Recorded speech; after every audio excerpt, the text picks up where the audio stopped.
Well, good evening, folks. Welcome back to our summer Sunday night series with The Chosen. I'm excited that so many of you are back again with us. Now, we're going to do things a little differently tonight. We are showing it off of a different source, which enables us to have closed captioning. So that may be helpful to some folks to sort of follow through with that, okay? And BJ, I've already been informed by several people, turn it up. So we'll have it just a little bit louder as well. I'm very excited that we got the front doors opened. So we're, making progress on this. And there is air, but I have now been informed and shown where the secret thermostats are, which control this sanctuary. So shortly after the film begins, I'll slip down and I'll turn it down further, okay, just to make sure that everybody stays comfortable. So that's our kind of schema for the evening. Now, as I mentioned last week, this particular study is different than others, which we've done, because this is a creative look. I suggested sanctified sense of imagination is going on here. To sort of give us the backstories of the people in the Gospels that the Gospels themselves do not share. Now, I want to just sort of reiterate something I said last week, which is that though Scripture is cited and used in these episodes, most of what we will see does not come explicitly from the Bible. Or even from some of the more common extra-biblical sources. There are such things. Josephus, who is a Jewish historian who changes sides and goes on the sides of the Romans. Josephus has written in his Antiquities of the Jews a lot of information which is helpful to read to sort of reinforce what the Gospels say. So we have some extra biblical sources that would tell us a little bit more about the times and some of the particulars of it. But these stories are not even there. But remarkably, every storyline that this series follows is one that I will suggest to you is consonant with Scripture. That is to say, it is in the spirit of the gospel, even if it is not gospel itself. And it does not contradict the gospel or the biblical record. Now, last week, we were introduced in the first episode to four of the individuals who are called and chosen by Jesus. Who were the four? Anybody remember? Simon, Matthew, Nicodemus, and who's the other one? Mary Magdalene, of course, yes. Nicodemus, the Jewish leader, who is called the teacher of Israel by Jesus himself. This series will refer to him as the teacher of teachers. That's not a biblical title given to him, but it's one, again, which would be understandable for his role in the whole story. Mary Magdalene, the woman from the town of Magdala, which is along the western shore of the Galilean Sea, about 7 miles down from where this is all happening in what town? Do you remember? Yes. And Mary Magdalene delivered from 7 demons by Jesus. We could go a long time talking about demons. And some people love to just talk about demons. And some people see demons behind every bush. Other people think that the demons aren't real. All I would say to that is that if you think demons aren't real, I want to be in heaven when you have your conversation with Mary Magdalene, because it certainly is real in her life. We met Simon Peter, who's a fisherman who is playing rather close to the edge in life, and Matthew, the tax collector, who is at odds with everybody else because he's working with these sort of Roman occupation forces. Now, the writers of this series have very creatively envisioned Matthew as demonstrating at least a high level of social awkwardness, right? And perhaps Asperger's syndrome. um, high-functioning autism, um, good with numbers, facile with his memory, can do calculations in his head, but his social skills are very undeveloped. And if you go into what he's gone into as a tax gatherer, you're now socially ostracized from the rest of the community too. And I don't know if you caught it. I'll just say tonight, watch Matthew. As we come to Shabbat, there will be a scene in which I think he will go by his family's home and look in the window. He's not welcome at Shabbat with his family, but you can tell that there is this sort of deep ties to it going on. All of them show up in what Matthew 4:13 tells us was the adopted hometown of Jesus after he left Nazareth. Capernaum, located right as we said on the western shore of the sea, but also right along this international highway, which comes down from Syria, from up in Damascus. Beyond that, it will go all the way into Babylon, Iran, Iraq, all the way into Persia and into India. Okay, this is remarkable if you think about it. It will come all the way through, across that area, down. It will drop right by the Sea of Galilee at this same town, Capernaum, and then it will kind of divide into two roads. One will be what's called the King's Highway, which will come down on the eastern side of the Jordan River. What we would say now is the Kingdom of Jordan. The other will cut across to the coast and come down the sort of coastal highway. Both of them will end up on a single road going down through the Sinai into Egypt. So a road from Egypt and beyond that, Ethiopia, Cush, and the African areas through this land between, all the way over into Asia. Now, I'll give you a little bit more background. It might be helpful to know just how tax collecting worked in that time. Taxes were paid to both the temple and to the state. And each of them had their own tax code independent of the other. Jews in Jesus' day paid a religious tithe, for example, of the produce of the herds and of their flocks. This is back in the first 5 books of the Bible. Along with a half shekel or a 2 drachma tax for the sanctuary upkeep. You'll see a reference to this in the Gospels itself.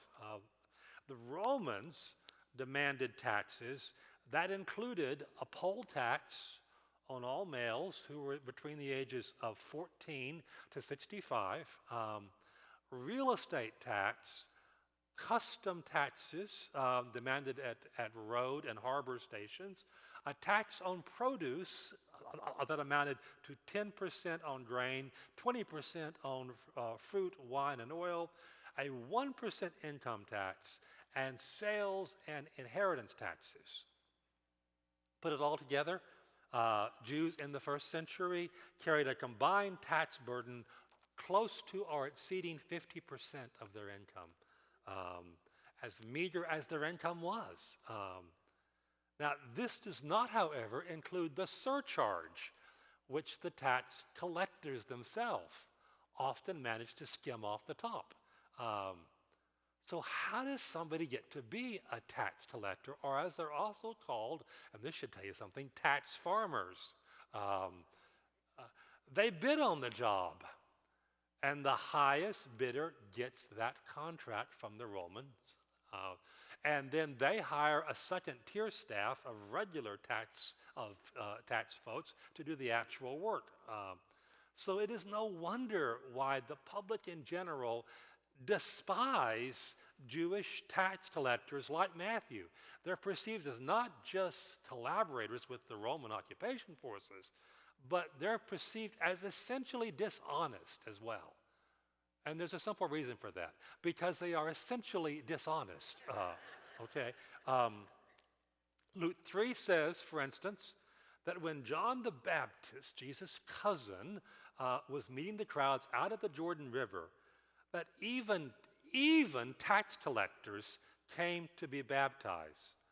And when they asked John what they should do now that they're baptized, John the Baptist's response is, don't collect any more than you're required to. In other words, stop skimming off the top. Now, clearly, as we saw last week, Matthew personally experiences the general disdain of his fellow Jews because of his position. But let's take a minute and step back. What else do you know about Matthew? What did you know about Matthew before you even saw this series? Why would you know Matthew? Yes, he writes the first gospel, right? Okay, so I mean, he's one of the big four, right? Matthew, Mark, Luke, John. And how interesting it is that in his gospel that he will write, he does not try to gloss over the reputation of the tax officials, collectors. He chooses instead to lump them in with drunkards, gluttons, pagans, public sinners, and prostitutes, Matthew 9. And Matthew will record that Jesus himself said of tax collectors such as himself, such as he had been, that if you love those only who love you, what reward will you get? Because don't even tax collectors do that, Matthew 5. On the other hand, when he speaks of the hardness of heart of some of the Jewish leaders with whom he clashes, Jesus says to them, Matthew 21, that look, even the tax collectors and the prostitutes are going to enter the kingdom of God before you ever do. Now that's pretty serious, isn't it? To say to religious officials, the tax man's going to get into heaven before you do. What's more, in addition to Matthew, there's another rather well-known tax collector whom the Lord calls. Who is that? You remember? Zacchaeus. Luke 19 tells us about him. Zacchaeus, who is the chief tax collector in Jericho. Well, like Capernaum, Jericho is centrally located. If you come down that Kings Highway on the eastern side of the Jordan River and you cross over the Jordan River, you come to Jericho. It's 17 miles from Jerusalem. You remember the story Jesus tells of a man going from Jerusalem to Jericho? And he's beset by thieves and robbers. Jericho is a principal place for collecting taxes. And Zacchaeus is the chief tax collector in that area. Jesus not only invites him to come down for dinner and calls him a son of Abraham. He calls the tax collector Zacchaeus a son of Abraham, which is much to the horror of everybody else who's there. And then Jesus invites himself to his home for dinner. Now, can you imagine if Jesus had had handlers that so many leaders now have? They would have gone berserk after 1 week. But he goes about this business of building this whole popular following completely backwards, doesn't he? He summons those of the lowest social status to become his disciples. So what do you suppose is the reason for that? I will tell you, my home church, which is in the western part of Houston, in a nice part of town, a lot of pressure on the people there to sort of do well. And there was a youth director there who felt so much pressure that he paid cheerleaders and football players from the high school to come to youth group. So that it would be an attractive group, and others would then come, and they would draw people. And it's one thing to have paid choir members, but to have paid MYF members, really, who does this? But if you want to build a successful program, what do you want? You want successful people, and you want attractive people. And Jesus does it all backwards, doesn't he? Who's he calling? Tax collectors, demon-possessed women, crooked fishermen. This is crazy, isn't it? Why would he do this? Why would he build his following out of these people? Yeah, to show what the Lord can do. And what else? I'm sorry? Everybody's welcome. Just think about this. If these people are in, nobody's ruled out, right? There's a place for everybody here. Now, thus far in this series, we've seen a really stark suggestion of this idea in the exorcism of Mary. And what will continue to be shown, the wooing of such completely disparate individuals as Matthew, the tax collector, Nicodemus, the Pharisee, and teacher of Israel. We're also going to see the master reaching out to that wiry and sometimes weaselly fisherman, Simon Peter. For all of them are, like he will later say of the chief tax collector of Jericho, children of Abraham, children of God. Now that brings us to the central focus of our episode, which is the focal point of Jewish life, which is Shabbat. If you don't speak Hebrew, it doesn't come readily to mind. Sabbath, okay, Shabbat. And if you are around Jewish people and you want to impress them on a Friday night, say Shabbat Shalom, good Sabbath, okay. This is a standard greeting. No other culture in the ancient world had such a weekly day of rest like Sabbath. Now we see a sort of representation of that at the beginning of this episode too, and at the end of it. Sabbath or Shabbat is a 24-hour period of quiet that begins at sunset on Friday. Not just when it gets dark. Clouds can't usher in Sabbath early. It lasts until nightfall on Saturday. In practical terms, Jewish folks and communities have a custom of lighting the Shabbat candles 18 minutes before sunset, just to have a little grace period, just to make sure that they're ready. And it runs until about an hour after sunset on Saturday, so that it actually lasts about 25 hours. Some of the rabbis used to say that the Sabbath begins and ends when you can no longer distinguish a blue thread from a white thread on your garment. Muslims later pick up on this same idea. They say it in the Quran that their Sabbath, their Shabbat begins on Fridays, but it begins when you can't tell the difference between a white thread and a black thread by the daybreak. Now this is the problem, by the way, if you happen to be in the Arctic Circle, where the sun never goes below the visible horizon for a period of time in the summer, nor does it ever come above the horizon during parts of the winter. You have to improvise there. Good news, very few Jewish people live in the Arctic Circle. Very few Muslims live there either. Very few people live there. But in any case, the beginning of Shabbat for Jews is marked by the sounding of a ram's horn.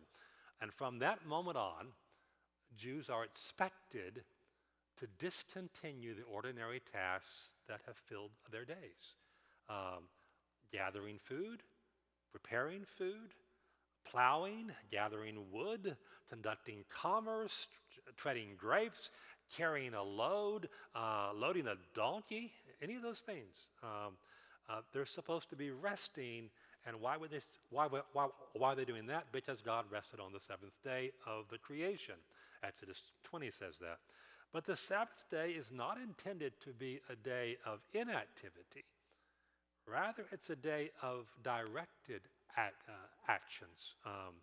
The priests continue to work at the temple or at synagogues on the Sabbath as the people bring forth all the offerings. The people in turn gather in those synagogues and even on hillsides to learn more of God's word. You see that in places like Mark 6, Luke 4, where Jesus taught in the synagogues on the Sabbath. Nazareth is his first one, as well as Acts 15, which mentions that the law of Moses is to be read in the synagogues on every Sabbath. On the Sabbath, two important events are to be remembered regularly. First, the Lord's creation of the world, which is why you rest on that day. And second, the Exodus from Egypt, that same one that we've been drilling down on in the morning services. The Sabbath is defined as the sign and lasting covenant between Israel and the Lord, as God's people are reminded of two very powerful truths. First, that God is in control, and second, that God has a plan. So far from being intended to be a killjoy day, the Sabbath is supposed to be a time to reflect on the thoughts of God, or as Isaiah suggests in the 58th chapter, we should call the Sabbath a delight. Now, sometimes in the zeal to keep God's Sabbath, some Jewish authorities become rather legalistic, right? There's an entire section of the Mishnah. The Mishnah is the written collection of Jewish oral teachings. Okay, they're finally written down and from what the rabbis say.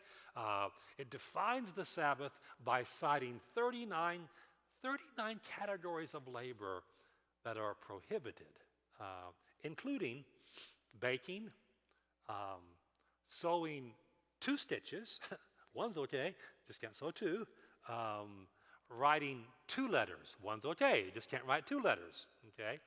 I have no idea how many emails would be involved there. And it's interesting because if you live by the law, you sometimes die by the law. So one of my favorite places in Israel is to go to the ridge outside of Nazareth. And some of you that have been on a trip with us did it, others didn't do it. I think that we switched some things around. But there's a ridge outside of the biblical city there. And the biblical town of Nazareth is tiny. It's maybe 4 square blocks. Maybe 150 people live there at most. And there is a ridge outside of town that you can go up on. Now, you remember when Jesus preaches in his hometown of Nazareth, he starts off great, and they're all very excited about it. They're very proud of these. Hometown boy does good. And then he begins to say some things that then they begin to get nervous with. It says, Luke chapter 4:22, all those spoke well of him were amazed at the gracious words that came from his lips. Isn't this Joseph's son? They asked. And Jesus said to them, surely you will quote this proverb to me, physician, heal yourself. And you will tell me, do here in your hometown what we've heard that you've done in Capernaum. And Jesus says, truly, I tell you, no prophet is accepted in his hometown. I assure you that there were many widows in Israel in the time of Elijah, when the sky was shut for 3.5 years and there was a severe famine throughout the land. Yet Elijah was not sent to any of them, but to a widow in Zarephath in the region of Sidon. Where would that be? In Phoenicia. What is that? That's a non-Jewish area. That's what's up in Lebanon now. And there were many in Israel with leprosy in the time of Elisha the prophet. Yet not one of them was cleansed except for who? Naaman the Syrian, another non-Jew, a Gentile. And then it says, all the people in the synagogue were furious when they heard this. Because what's he done? He's just told them, don't think you're special. And he's pointed out to them that even in the Old Testament era, in the history of God's people, there are non-Jews being healed, being touched, being reached by God. And if you're a particular people who believe God has just chosen you and you alone on the face of the earth, it's very difficult to sort of hear this, isn't it? And it says, all the people in the synagogue were furious. They got up, drove him out of town, took him to the brow of the hill on which the town was built in order to throw him off the cliff. And if you go up there, you can look and see, yeah, that would do it. But he walked right through the crowd and went on his way. I'm always puzzled. What stops them? They get him to the cliff. They're ready to push him over the edge for blasphemy, and they don't do it. They stop. Why? Well, I have a theory on it, and my friend Jack Beck actually thinks it's possible. Jewish law said a maximum walking distance on the Sabbath.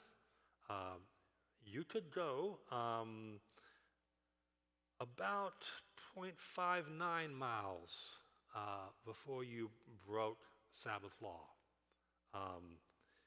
Now it's a little hard to tell exactly because the measurement would start 112 feet from the city limits, and you still don't know exactly where that is. But when I stood on the Nazareth ridge and I looked down at where Nazareth was, and I began to make some sort of mental calculations, what I came to see was that, the distance from there to here is just about 0.6 of a mile. And I have this vision in my head of the Jews all riled up, taking Jesus up to the brow, ready to throw him off, and they can't go any further because they've gone the maximum distance, and they'll break the Sabbath if they do. And it's just right there. And this is really completely unbiblical.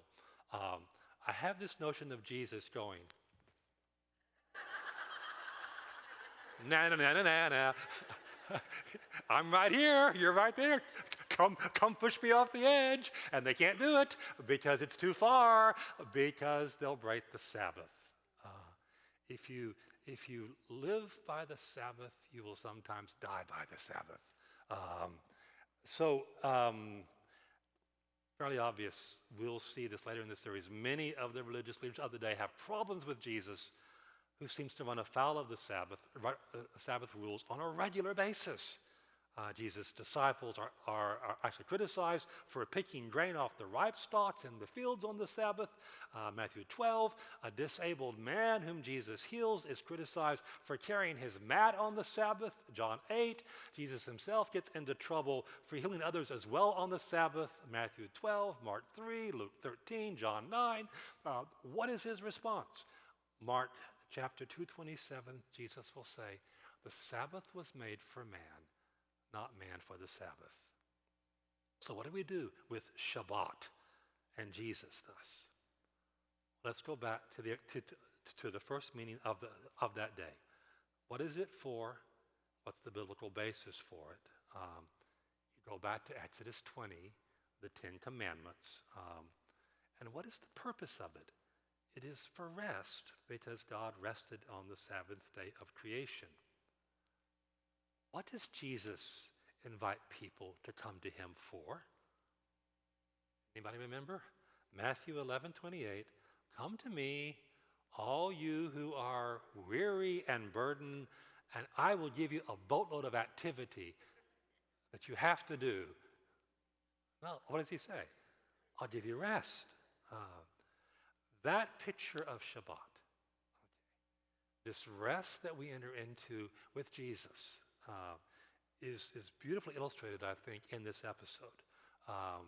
And as you see it, I invite you to think about finding your rest, not in activity, but finding your rest in Jesus. I love that old song.